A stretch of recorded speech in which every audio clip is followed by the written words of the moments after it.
Une Côte d'Ivoire sans sida à l'horizon 2030. Tel est l'objectif poursuivi par le gouvernement ivoirien. Et tout porte à croire que cela est possible, surtout à la lumière des résultats enregistrés lors de l'année 2016.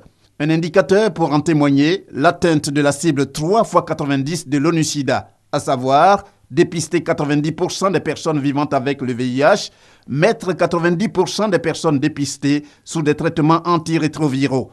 Enfin, réduire de 90% la charge virale chez les personnes sous traitement. Comme on le voit, la Côte d'Ivoire achève l'année 2016 avec 70% des taux de réalisation du premier 90, 43% pour le deuxième 90 et 36% pour le dernier.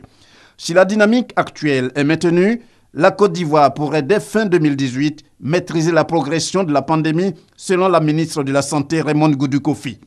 Un motif d'espoir qui a amené le gouvernement à gonfler la part du budget alloué à la lutte contre le sida. Ainsi, de 4,2 milliards en 2016, il sera de 21,2 milliards en 2017. 2016 a également été marqué par l'élaboration du plan stratégique national de lutte contre le sida pour la période 2016-2020.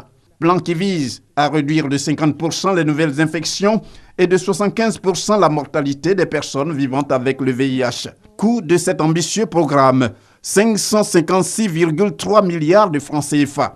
44% de ce montant destiné aux traitements antirétroviraux, décrit comme le premier moyen de prévention selon les experts. Pour la mobilisation des ressources, la Côte d'Ivoire pourra compter sur l'appui des partenaires au développement qui prévoit une contribution de 400 milliards de francs CFA pour la mise en œuvre du plan stratégique national de lutte contre le VIH-Sida 2016-2020.